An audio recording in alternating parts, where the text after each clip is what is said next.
higher derivatives worksheet. So let's go through this. Which type of polynomial satisfies the second derivative of x is equal to 0 for all x? So they're saying when we take the second derivative, we want to get 0. So if I did, like, let's say I did x cubed. When I do the first derivative, I'll get 3x squared. And then when I do the second derivative, I'll just get 6x. It'll take me, and then if I do the third derivative, it'll give me 6. And then the fourth derivative would be 0. So it's definitely not x cubed, right? You want something where you start with the function and then you go down twice to get to 0. So that would probably be right here. It would be a linear term. If you start with the linear function, so let's say f equals ax plus b, just get a generic linear function, and then you take the first derivative, you get a, all the rest goes away, and then the second derivative, that goes to 0. So it'd be a linear function that does it for you. So any linear function, the second derivative is equal to 0. What is the 1/millionth derivative of ex? Well, the first derivative of ex is just ex, and the second derivative of ex is just ex, so it's just going to be ex. No matter what, it's just constantly ex. Now if you put a number in front of that, it'll be the number ex, but nothing else changes. For 1 through 10, calculate the second and third derivatives of each. Okay. Different colors. So let's see. First derivative, bring it down, subtract one off, would be 28x. Then you take the derivative of that, and you get 28. And the third derivative will get you 0. Over here, now remember, our only variable here is r. So bring it down, subtract one off, and bring down the r. That 3 cancels with it right there, and you just get 4 pi r squared. Take a derivative again, bring the 2 down, subtract 1 off, you get 8 pi r. Take a derivative again, the r goes away. So it's just 8 pi. Next one. Oh, this doesn't get ugly. Okay, so for sure, bring it down, subtract 1 off. So negative 9/5 x, now remember, common denominator 5 over 5. And they're both negative, so negative 14 over 5. Okay, next time, do it again. So when I multiply these together, I'm going to get negative 9 times negative 14. So that's 90 plus 36. So 126, positive, because they're both negative. And then 5 times 5 is 25. X, you subtract 1, but remember, common denominator, 5 over 5. So I get negative 19 over 5. Okay, and then do it one more time now. So multiply this, you're going to get negative 19 times 126. I'm going to use a calculator that I have on the side, and that's 2,000 negative, because one positive negative, 2,394. I'm not Art Benjamin, can't do it in my head. And then 5 times 25, that's 125. That I can't do. X, and then you subtract off a 1, common denominator, 5 over 5. And you get negative 24 over 5. Like that. Okay, the next one's hopefully not as bad. This first one, hey, look, it's a linear. The second derivative is going to be 0. But let's take the derivative of the first one, that 7 goes away. That's only the constant, so negative 2. Derivative of that to 0. Derivative of that to 0. Once you get 0, all the rest of the derivatives are going to be 0. Next one, square root of x. Remember, the first thing I do is write it as x to the 1/2. And then, just kind of what we did before, but not as bad. So 1/2 x to the common denominator, negative 1/2. Bring it down, subtract 1 off. I get 1/2 times 1/2 is 1/4. X, common denominator, negative 3/2. Do it again. So negative 3 over 8. X to the negative 2 over 2. Negative 5/2. Like that. Okay, the next one. Now, this one I didn't write for you, but you do got to rewrite this one. It's kind of a little cluttered. Write this as z minus z to the negative 1. Or you can only take a derivative when it's on top. So it's written like this. Now we take a derivative. Derivative of z is 1. Over here we bring it down, subtract 1 off. So I'm going to get plus z to the negative 2. Then take a derivative again. That 1 goes away.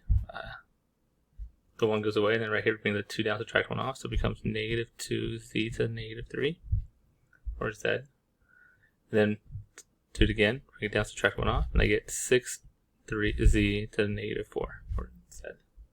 And that's your answer. Moving on. So right here we want to take the multiple derivatives. Now you could do a product rule. I think that'll take a little too long. So let's distribute first. It's smarter, not harder. So t4 plus t cubed. Now this should be a little more straightforward. First derivative, bring it down, subtract 1 off. Plus, bring it down, subtract 1 off. So you get this. Let's do it again. Bring it down, subtract 1 off, so it becomes a 12t squared plus 6t. And then one more time, so 24t plus 6. Okay. Next one. So start here, take the second derivative, that's what that means. Second derivative with respect to y. Second derivative of y with respect to t squared. And then plug in 1, sub in 1. So the first derivative, let's bring it down, subtract 1 off. To negative 12t to negative 4 plus, bring it down, subtract 1 off, 6t. Next derivative, bring it down, subtract 1 off. 12 times 4 is 48. T to negative 5 plus 6. So we have that. And now we have to substitute 1 in. So the second derivative at 1 is 48. 1 to the negative 5 plus 6. 1 to any power is just 1. So I get 48 plus 6, which is 54.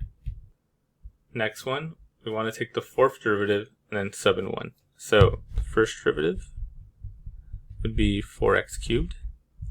The second derivative, 12x squared. The third derivative would be 24x. And then the fourth derivative. That looks ugly. This is the third derivative, by the way. So 4x equals 24. Now when you sub into 1, there's nothing to sub it into, so you're just going to get 24 again. But for prosperity's sake, the fourth derivative, that's why it's reading like that, of 1 would just be 24. Nothing to sub into. 19. So I want to take the third derivative and plug in 9. So again, with this, you got to rewrite it as a radical in exponential form. So x of 1/2. So h prime of x would equal, we'll bring it down, subtract 1 off. Like that. Common denominator. Second derivative, more of the same. Bring it down, subtract 1 off. 1/2 times 1/2 will be a negative 1/4. Because of 1's negative. And then subtract 1 off, common denominator. Negative 3/2. Third derivative now. Just keep on doing it. Bring it down, subtract 1 off. So I get 3 times 1 is 3. Or negative 3 times negative 1 is 3. And then 4 times 2 is 8. X, subtract 1 off, negative 5/2. That's 2 over 2. Now I get a sub in 9, sorry. So 9. So I get 3/8 times 9 to the negative 5/2. Right there, let's do it, right? So negative power means flip, so it's like this, 3/8 times 1 over 9 to the 5/2. The way you want to do 5/2 is always want to do the root first. So square root of 9 is 3. So this is the same thing as saying 3/8 times 1 over 3 to the 5th. Now I could figure out that's 273 and then reduce it, but actually these reduce real quick. So I get 1 over 8 times 1 over 3 to the 4th, which is 81. So I have 1 over 8 times 1 over 81, which would be 1 over 8 times 1 over 81, which would be 648. Okay. Now this side, change color, it's going to get a little too cluttered otherwise. So I want to take the third derivative and plug in 1. Plugging in 1 is always my favorite, both besides 0. So the first derivative is just going to be, subtract 1 off, negative 12t to the negative 4. Second derivative, I get 48t to the negative 5. And the third derivative, negative 5 times 48 is negative 240. T, subtract 1 off, negative 6. And then remember, we're going to sub in 1. So negative 240, 1 to the negative 6. 1 to the power is 1, so let's get negative 240. Next. Oh, so this is going to be a little more work. Okay, so we want to take the second derivative and then sub in 2. Now keep in mind, look what's going on here. This is a quotient rule. I can't separate it because the bottom, if the bottom was a monomial, then I can separate it. When the bottom is a binomial or more, you cannot. So I'm just going to do the quotient rule. Remember the quotient rule for those that forgot? The derivative of the top times the bottom minus the derivative of the bottom times the top, all over the bottom squared. So there's my top and bottom. Let's go. So the first derivative would be derivative of the top is 2x times the bottom left alone, minus derivative of the bottom, which is just 1 times the top left alone, all over the bottom squared, x minus 3 squared. Now we can substitute the top a little bit. So like distribute, so I get 2x squared minus 6x minus x squared all over x minus 3 squared, which gets me, I could add these two and I get x squared minus 6x. And then, do we want to simplify the bottom? I'm going to leave it like that. I think that's even easier. Just, most of the time I wouldn't simplify the bottom, unless I'm sure so they can cancel out. So I'm just going to leave it like that for now. Okay, so then we got to take a derivative again. So the second derivative of x equals, same idea, the same rule we're using, right? Derivative top to the bottom. So derivative top in this case would be 2x minus 6 times the bottom left alone, x minus 3 squared, that's the bottom, all of that's the bottom, minus the bottom left alone, minus the derivative of the bottom. Oh, that's why I simplify the bottom. We don't know how to take a derivative of that yet. So let's expand it. X minus 3 times x minus 3. So multiply it out, you get x squared minus 6x plus 9. So the derivative of that would be 2x minus 6. That's why I was expanding it, because we don't know how to take a derivative. We don't know the chain rule yet. Okay, and then times on the top left alone. X squared minus 6x all over the bottom squared. I'm still going to use this one for the bottom squared. X minus 3 squared, which would be 4. So you get that. So that's our function. And now we got to sub in 2. Now the good news is we don't have to simplify all this stuff. We just got to plug in 2. It's kind of why I left this the way it was. So let's plug in 2. So second derivative of 2 would equal, so I plug 2 in there. 2 times 2 is 4. 4 minus 6 is negative 2. Plug 2 in there. 2 minus 3 is negative 1. Negative 1 squared is 1. Minus, plug 2 into here. 4 minus 6 is negative 2 again. It goes here. And then sub 2 in here, so 2 goes there and there. So 4 minus 12, so negative 8. All over the bottom, now we're plugging 2 into here. 2 minus 3 is negative 1. Negative 1, so 4th power would be a positive 1. So we get that. And then simplify a little bit more. Negative 2, that becomes a positive 16, but there's a negative on the outside, so negative 16. So over 1, so negative 18. Okay. Which of the following functions satisfies f of k of x equal to 0 for all k is greater than 6? So they're saying if you take a derivative more than 6 times, it has to equal 0. So if you take a derivative more than 6 times, it has to equal 0. That's what it's saying. So here, 7 to the 7/4. Now if I take a derivative 6 times, it equals 0. So I'm going to look at this real quick. So start with x4 is the original one, right? You take one derivative, you get 4x cubed. Take another derivative, you get like 12x squared. Take another derivative, you get 2x, 24x. Take a fourth one, you get 24, and takes a fifth one. So no, I need it goes 0 5 times. I mean, quite a little satisfied if k equals 0 for all. I mean, it does equal 0 for anything above k, so actually I would say it's a yes. Right? It might take only 5 times to do it, but it's true when k is bigger than 6 also, so that's a yes actually. It's a yes. In that case, if x to the 4th is yes, then x to the 3rd is definitely a yes. The next one is the 1/2 power. If you remember the ones we do 1/2 power, when you do that, it's actually never going to go to 0 because you have a fraction. Like it's going to be a negative and then more negatives. So this is actually a no. That's never going to get to 0. So it's always going to be some funky power. X to the 6. Probably bigger than 7. X to the 6 might be a little too much. I don't think that's going to do it. I'll double check though. So if f equals x to the 6, then f prime would equal 6x5, and f double prime is 30x to the 4th. Triple prime, 120x to the 3rd. So the 4th power is 360x squared. So the 5th power It's 720x. 6 power, oh, just below. Let's look at 720. It's not 0 yet. So that's a no. Fraction power, we talked about that. That's never going to go. So that's a no also. So there's going to be like a negative fraction at some point. And then this is a yes. So there we go with that.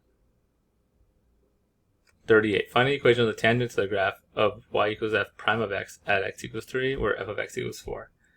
Okay, so here's the thing. I don't think we've gone over this one yet. I think that's actually a future lesson. But we'll go over it. So this one you can skip, but we'll go over it now. For people that don't want to skip. Find the equation of the tangent line to the graph. So the equation of a tangent line, just like in algebra 1, is this. Y minus y, that's not that. It's y minus y1 equals x times m times x minus x1. Where this is the slope, and then we have a point. Now, it gives me the x point, x equals 3. So that goes here.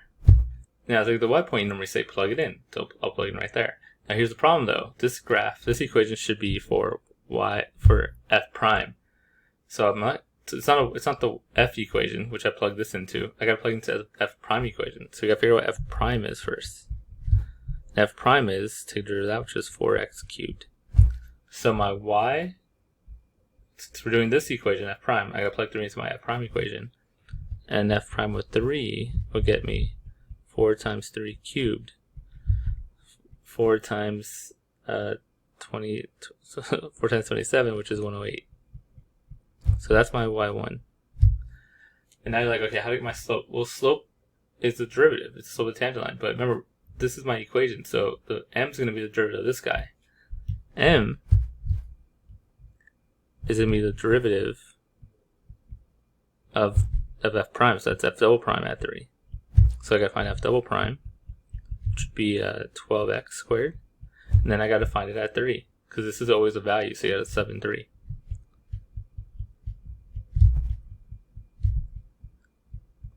So I get 12 times 6, 9, haha. So that's 90 plus 18, so 108. Hey, another 108. So this is just 108 also, so that goes here. So I get y minus 108 equals 108 x minus 3. And that's the answer. Now if we ever recover this, and there you go. If we haven't covered it yet, like most years I believe, then you'll see that it'll make more sense in the future. Okay, let's get to the last few of these. So on these, I want to label them as f prime, and f double prime. I know which one's which. So the key here is, right, always I want to look at, if I'm thinking of a derivative, if my function, the max and min points are the zeros of your derivative. I guess I need something like that first. And then if it's positive, if it's increasing, it's positive. If it's decreasing, it's negative. And then if it's increasing, it's positive. So the first thing I always look at are the x and y values. I mean, sorry, the max and min points, like the max and min here. So right, for this guy, it should be at 1 and 3. So is there one x-intercept at 1 and 3? Well, this one does. So now does it fit the same pattern though? So in this case, it says it should be negative, 0, positive. This is going positive, 0, negative. So it's actually not the derivative of this one. So maybe that is not maybe that's the lowest one. Let's look at this one. Where are its zeros at? Well, looks like there should be one right here, one at 2, and maybe one at like past 3. Did we see that anywhere? Did we see anything with the zeros like at the start? My circle here is bad. It should get the start. So do we see any graph that's a 0 at the start, a 0 around 2, and a 0 past 3? And this one's not it, but this one does actually. There's a 0 right here at the start, a 0 at 2, 0 at 3. And it's all the same pattern. Right after my 0, it's a negative, so it should be negative. Then it hits the 0, and it should be positive. And look at this one. Negative, positive. Like literally on the negative side. So whatever this is its derivative. So it's going this way. Now, who knows what this one is? Maybe it's a starting one that goes from here to here to here, or maybe it's the one after there. So let's look at this one. Where's the zeros at? So the max point is around here. So let's switch up a 0 at 1.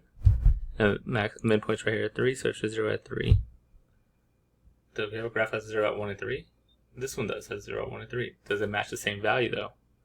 So positive 0, negative 0. Positive 0, negative 0. So yeah, this is actually the first one. Then this is a derivative, and this is the second derivative. This is f prime, f double prime. The second derivative f is given, which is f and which is f prime. So this is the second derivative. So we want to figure out what is the one above it and the one above that. So we're kind of going the same idea. So let's look at these first and see how it goes. So right here we have a max. So we each have a 0 around there. And then we have a min here. So we each have a 0 around there. And a max here. And then 1 right here. So I don't know what this function is, but its derivative should have a 0. Should have 4 zeros. This one has 4 zeros. These all have 4 zeros. But let's see how it goes. So notice how this one is increasing before. So it should be positive. Then it's decreasing.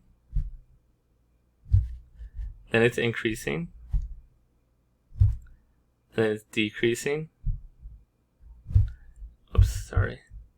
Then after that one, after this one right after 0, it's increasing again.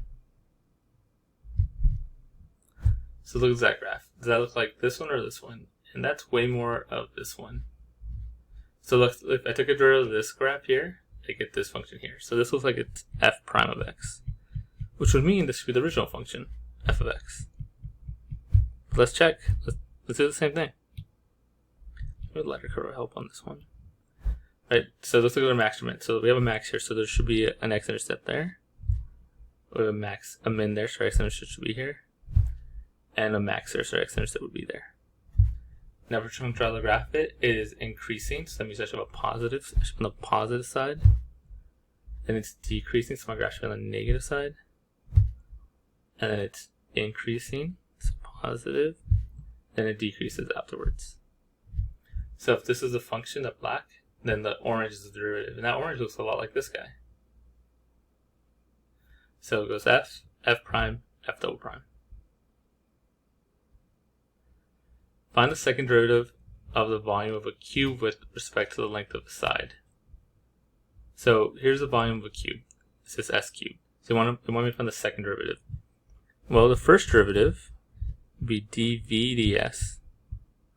That's the first derivative. I guess you could write v prime, but so you could write v prime. But another way of writing that is dv ds, derivative velocity with respect to s. Well, take a derivative. Bring the 3 down, subtract 1 off. Like that. And when we take the second derivative of this, so do it again. V double prime, or if you want, d squared v over ds squared. Take the derivative one more time, bring 2 down, subtract 1 off, and I get 6s. And that's that one. Then we go to the next one.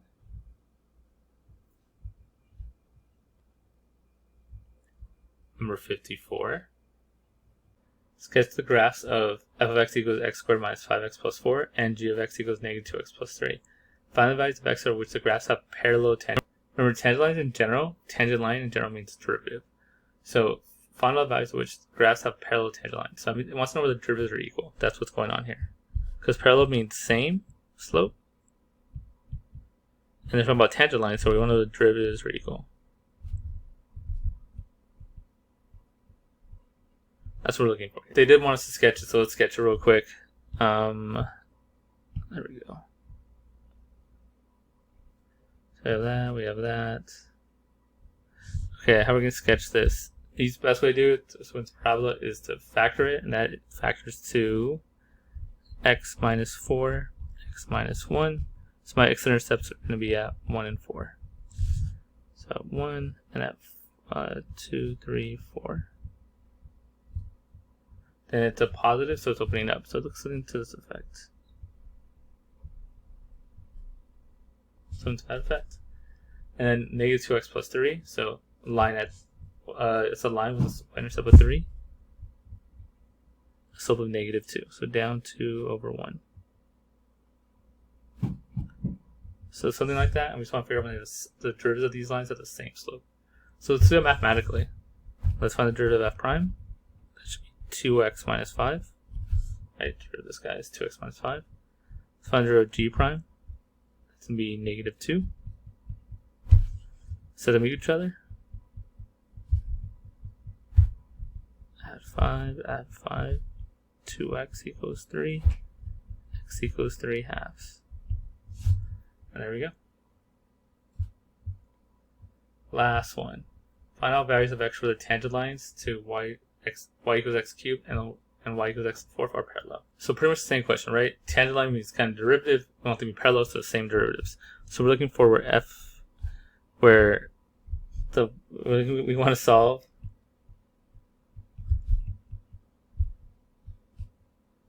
for the x values where the derivatives are equal. I was about to say f prime equals g prime, but we don't have f for g. So we want to say where this guy, which is what 4x cubed, is equal to the derivative of this guy, which would be 3x squared. So let's move each other. Now, most common mistake right here, people divide by x squared. You cannot do it. You can't divide by something that might be 0, and x squared might be 0. So we set equal to 0. Right? Anything higher than x, we set equal to 0.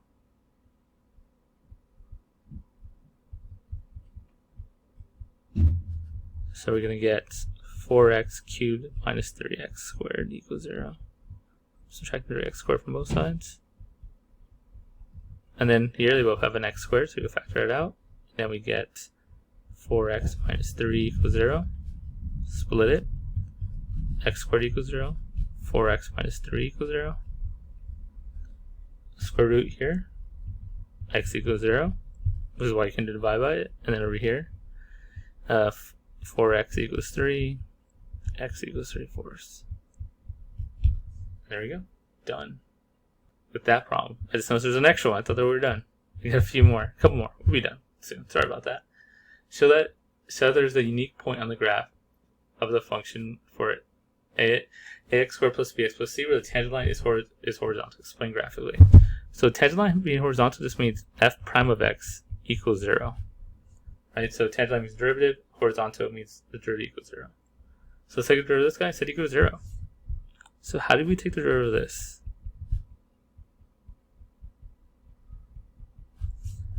The key is keep the variables. The variables here are just a, b, c are just numbers. So if we take a derivative of this, just treat like they're numbers. They're constant.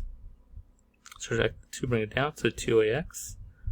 The derivative of this guy, right? It's right. Bx, anytime you take the derivative of a linear term, you just drop.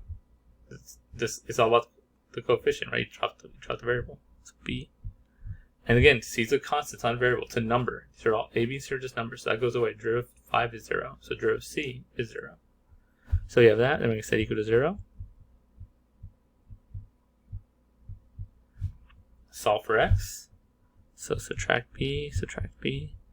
Negative b equals 2ax. Divide by 2a. So we get that for our x point.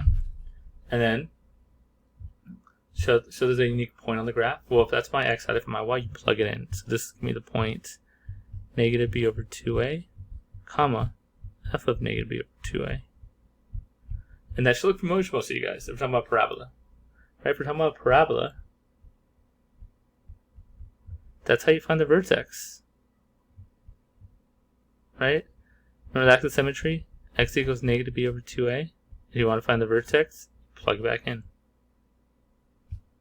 That's where it comes from. Okay, one last one. Determine the coefficients a and b such that p of x equals x squared plus ax plus b. Satisfy if p of 1 equals 0, p prime of 1 equals 4. So a couple things going on here, right? So they're asking for p of x. And they're asking us about p prime of x. And there's this right here about p prime of x. Well, let's figure out what p prime of x is. Just like we did earlier, right? Take a derivative of this. Bring the 2 down, subtract 1 off. 2x. The derivative of ax is just a. And derivative of b is going to be 0. B is a constant, a is a constant, so derivative of b just goes away. So we have this. Now let's plug in what they give us. For the original function, when I plug in 1, it equals 0. So right, you're subbing in 1 for all your x's, and it sets it equal to 0. So p of 1 equals 1 squared plus a times 1 plus b. But remember, this is just 0. So it's 1 plus a plus b, or negative 1 equals a plus b. So I have that. On this side, right here, when I sub in 1, it equals 4. So p prime of 1 equals 2 times 1 plus a. So this again is just 4 equals 2 plus a. So a equals 2. Done with that. Find b now, plug it in. So negative 1 equals 2 plus b. Subtract 2. Negative 3 equals b. So there's my b, there's my a, and now we are actually done with this worksheet.